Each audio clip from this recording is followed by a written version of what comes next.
चलिए, तो आज हम लोग क्या पढ़ने वाले हैं? प्राचीन भारत की सामाजिक संरचना को पढ़ने वाले हैं। मतलब हमारे भारत के प्राचीन काल के, है ना, विवाह किस तरह से होती थी, कितने प्रकार की होती थी, इनको जानने वाले हैं। ठीक है, या सिंपल सा कहा जा सकता है, वैदिक सभ्यता थी। वैदिक सभ्यता में शुरू का जो काल था उसको बोला गया ऋग वैदिक काल, और ऋग वैदिक काल के बाद का जो काल था उसको क्या बोला गया? उत्तर वैदिक काल। तो आज हम लोग उत्तर वैदिक कालीन विवाह किस तरह से होती थी, कितने प्रकार से होती थी, इसको जानने वाले हैं। और वैदिक सभ्यता को किस काल के अंतर्गत रखा गया है? तो कहा जा सकता है ऐतिहासिक काल या प्राचीन भारत के इतिहास के अंतर्गत रखा गया है। ठीक है, तो सिंपल सा कहा जा सकता है आज हम लोग अपने भारत के प्राचीन इतिहास के वहाँ के सामाजिक जीवन में विवाह किस तरह से होती थी इसको जानेंगे। ठीक है, सबसे पहले जान लीजिए कि विवाह का मतलब क्या होता है। तो वधु को वर के घर ले जाना है या पहुंचाना, इसका शाब्दिक अर्थ होता है। ठीक है, मनु स्मृति एक ग्रंथ है जिसके लेखक मनु है। इसमें 8 प्रकार के विवाह का वर्णन किया गया है। मतलब इसमें मनु लिखे हैं कि अपने काल के कि उस वक्त 8 तरह से विवाह होते थे, जिसमें प्रथम 4 जो है प्रशंसनीय, मतलब उत्तम श्रेणी की विवाह, सबसे अच्छा प्रथम 4 विवाह। ठीक है, या कहा जा सकता है प्रथम 4 विवाह को मान्यता प्राप्त अच्छा विवाह। ठीक है, फिर उसके बाद जो अंतिम 4 जो विवाह है उसको नंदनीय या खराब विवाह कहा गया, निम्न श्रेणी के विवाह कहा गया। ठीक है, तो ये 8 विवाह है। इन 8 विवाह को देख लेते हैं। सबसे पहला विवाह है ब्रह्म विवाह, दूसरा क्या है? दैव विवाह, तीसरा क्या है? आर्ष विवाह, चौथा क्या है? प्रजापत्य विवाह, पांचवा असुर विवाह, छठा गंधर्व विवाह, सातवां पिशाच विवाह, आठवां राक्षस विवाह। ये 8 टोटल विवाह हो। ठीक है, चलिए सबसे पहला क्या? प्रथम विवाह ब्रह्म विवाह। क्या है? ब्रह्म विवाह। ब्रह्म विवाह क्या था? तो इसमें यह सर्वोत्तम प्रकार के विवाह था, सबसे अच्छा कहा जा सकता है। इन 8 में सबसे अच्छा विवाह का जो प्रकार था वो ब्रह्म विवाह। इसमें क्या होता था कि जो कन्या के जो पिता है वो गुणवान व्यक्ति को ढूंढता था। गुणवान व्यक्ति कहा जा सकता है उत्तम व्यक्ति को, श्रेष्ठ व्यक्ति को, पढ़ा लिखा व्यक्ति को ढूंढता था, और उसके साथ अपनी बेटी का, पुत्री का पूजा पाठ, फिर उसके बाद वस्त्र आभूषण से बढ़िया से तैयार होकर शादी करना क्या कहलाता था? ब्रह्म विवाह कहलाता था। इसी तरह का विवाह आज भी होता है कि नहीं? जो लड़की के जो पिता होते हैं वो क्या करते हैं? गुणवान व्यक्ति को ढूंढते हैं, पूजा पाठ के साथ पूजा पाठ होती है, लड़की और लड़का जो होते हैं वो अच्छे से तैयार होते हैं, है ना। फिर उसके बाद विवाह होती है। उस विवाह को क्या कहा गया है? ब्रह्म विवाह कहा गया, मनुस्मृति। ठीक है, उसके बाद क्या है? दैव विवाह, है ना।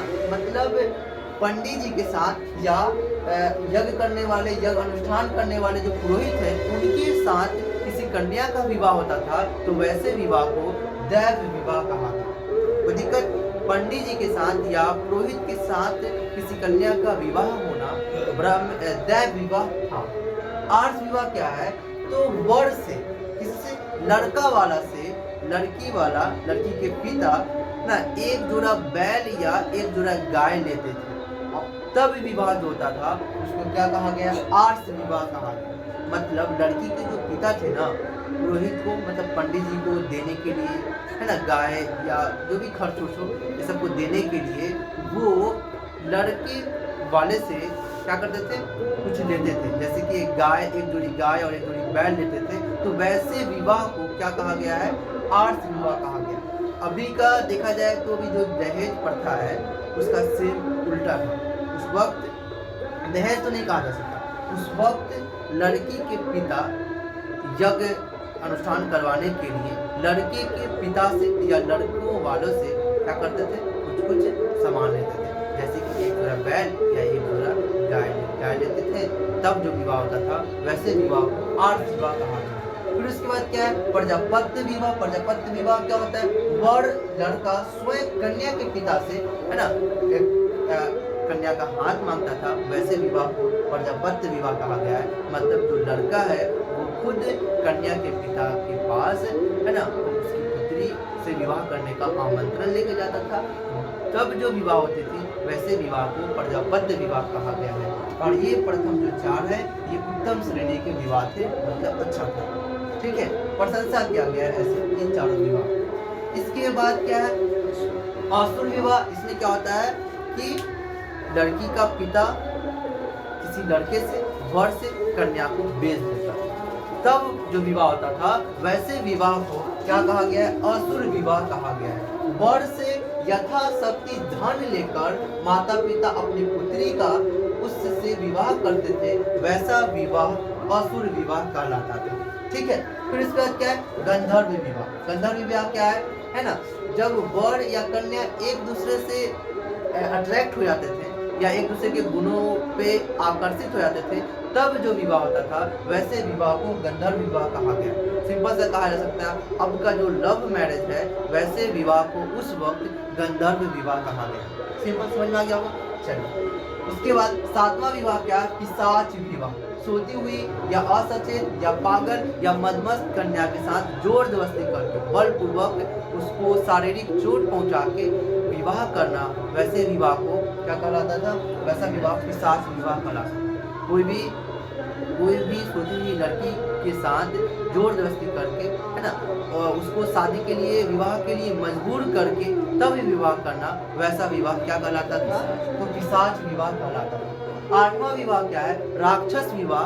मतलब बलपूर्वक जोर जबरदस्ती करके किसी लड़की या कन्या को किडनैप करके जो विवाह होता था वैसा विवाह राक्षस विवाह कहलाता था। किसी कन्या का पुत्री को किडनैप करके या अपहरण करके जो विवाह होता था वैसे विवाह को राक्षस विवाह कहा गया है। ठीक है, चलिए समझ में आ गई होगी। प्रथम 4 उत्तम और अंतिम 4 नंदनीय।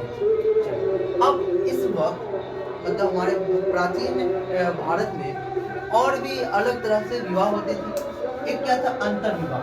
मतलब अंतर्विवाह मतलब क्या होता है, एक ही गोत्र में, एक ही नस्ल में, एक ही कबीला में, एक ही जन में, है ना, विवाह करना अंतर्विवाह कहलाता है। बहिर्विवाह क्या होता था, एक नस्ल को दूसरे नस्ल से, या कहा जा सकता है एक जात को दूसरे जात से जो विवाह होती थी वैसे विवाह को बहिर्विवाह कहा।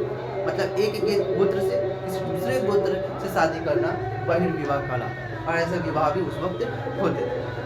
बहुपत्नी मतलब जो वर होता था बहुत सारी पत्नियां भी, बहुत सारी वो शादियां भी कर सकते थे। पति मतलब जो कन्या है बहुत सारे पति को भी रख सकते थे, मतलब बहुत सारे पति, बहुत सारी शादियां भी वो कर सकते थे। अनुलोम विवाह क्या होता है, मतलब सिंपल सा समझ लीजिए कि लड़का अमीर और लड़की गरीब, ऐसा विवाह को अनुलोम विवाह कहा गया।